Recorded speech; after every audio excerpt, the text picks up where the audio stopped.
Bom, meninas, vamos falar agora então da Operação Lava Jato. Teve operação hoje de manhã no Rio de Janeiro e olha, parece piada, né? Eu vou ler aqui para vocês entenderem. A Polícia Federal deflagrou na manhã desta quarta-feira no Rio de Janeiro a Operação Armadeira, que tem como alvo auditores da Receita Federal suspeitos de extorquir dinheiro de investigados da Lava Jato. O principal alvo é Marco Aurélio da Silva Canal, supervisor nacional da equipe especial de programação da Lava Jato. Ele e outros 11 suspeitos foram presos. Essa equipe tinha como função aplicar multas aos acusados por sonegação fiscal. Enquanto a operação rolava, tinha gente que achou um jeito de ganhar dinheiro, né? Pelo jeito, né, Zezé? Que coisa, não? Auditores da Receita, que ali no meio, né, trabalhando com a Lava Jato e aprontando o rolo. E extorquindo quem era pego pela Lava Jato. Gente, isso parece uma piadaça, né? Porque não dá.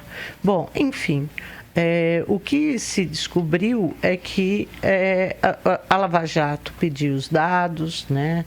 Os relatórios da Receita, do COAF, acerca de pessoas suspeitas. Aí descobria que o trem estava envolvido na Lava Jato, em trambicagem, em pegar dinheiro dos cofres públicos, né? Mediante licitações fraudulentas, aquele tanto de coisa que nós já sabemos como que funcionava. E aí eles tinham, né, dentre os crimes estavam aqueles de não recolher ao fisco o que era devido ao fisco. E aí, esse grupo era um grupo responsável por fazer o levantamento de quanto essas figuras já flagradas tinham que pagar ao fisco. Mas aí eles chegavam e falavam, seguinte, é muita coisa, viu? Agora, se você der uma graninha pra gente, a gente faz essa dívida desaparecer. Pode. Gente, assim, vou só lembrar de uma situação aqui em Campinas que nós ouvimos falar muito, e a mecânica da história é a mesma, né? O modus operandi. Lembra do promotor de justiça que flagrou, assim, que durante o governo do Dr. Hélio, o fundo de habitação, que deveria receber recursos aí de empreendedores que construíam condomínios e tudo aqui em Campinas estava vazio, né?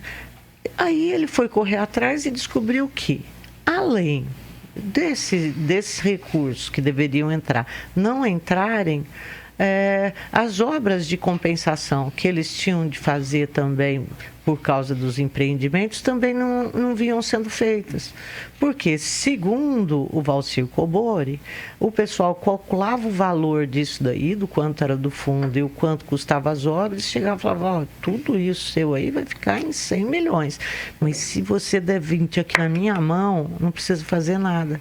E assim, tinha empreendimento sem galeria d'água. Lembra, Rosa? Lembro. É a mesma coisa, né? É sempre assim. Que coisa, não, Rosa? Pois é, mas o mais importante, Zezé, hoje, agora há pouco, tem uma notícia aqui dizendo que o ex-presidente da FETransport, que é lá do Rio de Janeiro, que foi preso na operação de desvio de grana lá, por conta da Lava Jato, ele chegou a pagar 4 milhões em propina ao esquema desse Marcos Canal, que era o coordenador da Lava Jato. E por que eu estou falando isso? Porque eu quero trazer a figura do Gilmar Mendes nessa história.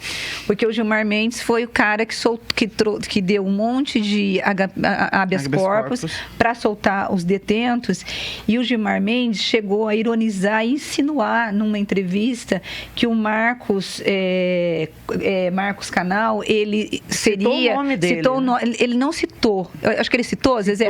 Citou o nome dele, dizendo que era suspeito a Lava Jato, esses auditores estarem investigando ou atrás da mulher dele, porque esse sujeito seria um cara suspeito. Só que a Lava Jato, que já estava investigando esse fiscal, não pôde se posicionar porque a operação foi controlada.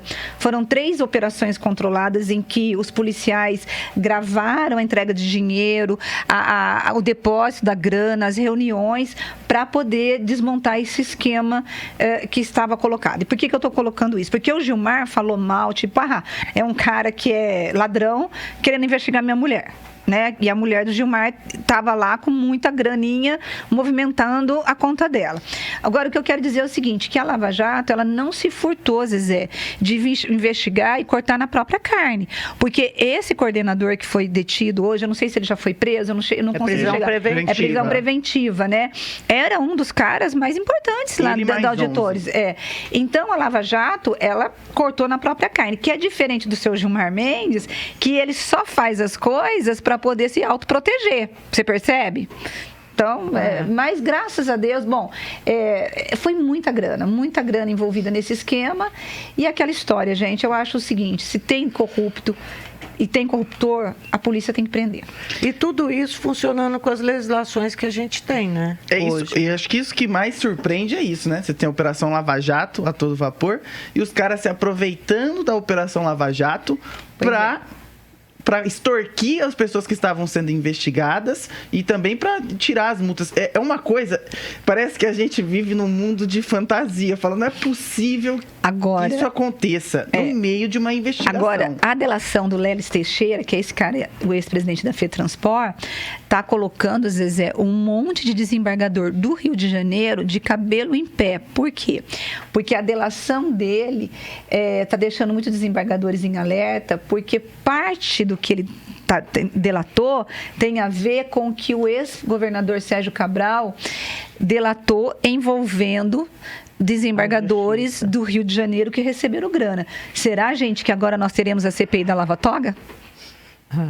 Eu acho que não, Rose. Agora eles vão fechar mais ainda, capaz que saia uma lei agora proibindo tudo mesmo. O mais provável é que uma lei nova que vai nos surpreender e vai nos decepcionar mais ainda saia. É sempre assim.